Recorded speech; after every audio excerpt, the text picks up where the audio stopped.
नमस्कार बच्चों, आपका हमारे इस वीडियो में स्वागत है। आज हम पढ़ेंगे मंडल की परीक्षा में पिछले 6 वर्षों में जो विकल्पी प्रश्न पूछे गए हैं उसके अंतर्गत आज हम पढ़ेंगे एक वाक्य में उत्तर। तो आइए जानते हैं जो पिछले 6 वर्षों में एक वाक्य में उत्तर आए हैं उनके बारे में।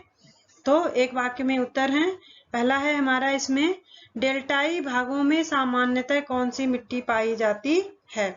तो डेल्टाई भागों में जो मिट्टी पाई जाती है वो है जलोढ़ मिट्टी।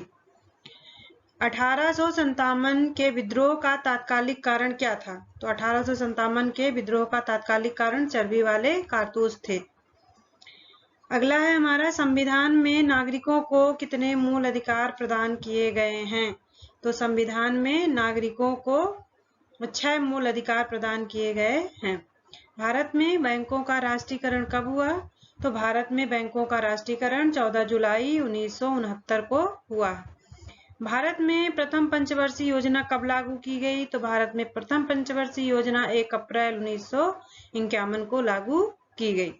रिएक्टर पैमाने पर क्या मापा जाता है। रिएक्टर पैमाने पर भूकंप को मापा जाता है। स्वराज्य मेरा जन्मसिद्ध अधिकार है और हम इसे लेकर रहेंगे, यह कथन किसका है।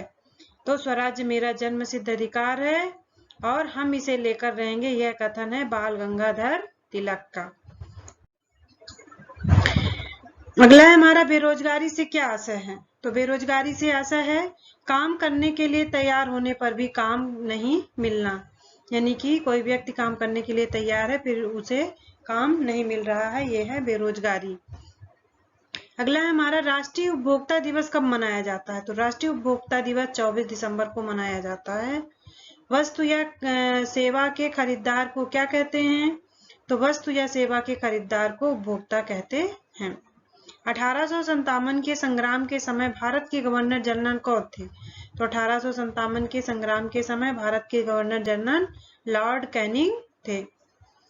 कौन से संशोधन के द्वारा संविधान में मूल कर्तव्यों को जोड़ा गया है। तो जो संशोधन हुआ था वो है 42वें संशोधन के द्वारा संविधान में मूल कर्तव्यों को जोड़ा गया है। अगला है हमारा, लोकसभा की सदस्यता के लिए न्यूनतम आयु क्या है। तो लोकसभा की सदस्यता के लिए न्यूनतम आयु 25 वर्ष है। विश्व की कुल जनसंख्या का कितना प्रतिशत भाग भारत में निवास करता है। तो विश्व की कुल जनसंख्या का 16.87% जो है वो भाग भारत में निवास करता है। भारतीय योजना आयोग का गठन कब किया गया। तो भारतीय योजना आयोग का गठन 15 मार्च 1950 को किया गया।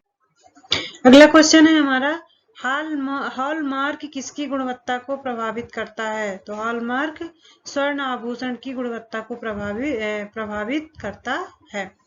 भारतीय योजना आयोग का गठन कब किया गया। तो भारतीय योजना आयोग का गठन 15 मार्च 1950 को किया गया।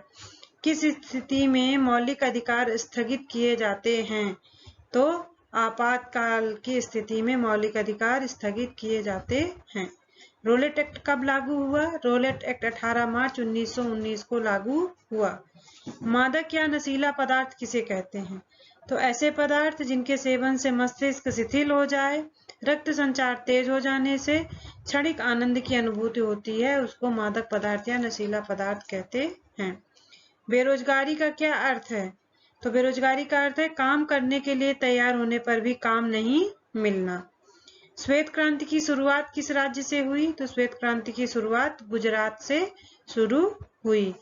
भारत में मौलिक अधिकारों का संरक्षक कौन है। तो भारत में मौलिक अधिकारों का संरक्षक सर्वोच्च न्यायालय है। अगला है हमारा, नगर पालिका और नगर निगम के विभिन्न क्षेत्रों में निर्वाचित प्रतिनिधि को क्या कहते हैं। तो नगर पालिका और नगर निगम के विभिन्न क्षेत्रों में निर्वाचित प्रतिनिधि को हम पार्षद कहते हैं। अगला हमारा, मानव विकास सूचकांक की गणना किसके आधार पर की जाती है। कोई एक लिखिए। तो वो है 1 पॉइंट जो है प्रति व्यक्ति सकल घरेलू उत्पाद। अगला हमारा, राष्ट्रीय उपभोक्ता दिवस कब मनाया जाता है। तो राष्ट्रीय उपभोक्ता दिवस 24 दिसंबर को मनाया जाता है। संविधान क्या है। किसी देश का शासन जिन मूलभूत नियमों एवं कानूनों के द्वारा चलाया जाता है उनके संकलित प्रलेख को संविधान कहते हैं। अगला है हमारा लोकसभा के अध्यक्ष का चुनाव कौन करता है? तो लोकसभा के अध्यक्ष का चुनाव लोकसभा सदस्य करते हैं। नशा मुक्ति के लिए मद्य निषेध अभियान किसने चलाया था? तो नशा मुक्ति के लिए मद्य निषेध अभियान महात्मा गांधी ने चलाया था। अगला है हमारा 12वीं पंचवर्षीय योजना का कार्यकाल कब से कब तक था? तो 12वीं पंचवर्षीय योजना का कार्यकाल 1 अप्रैल 2012 से 31 मार्च 2017 तक था।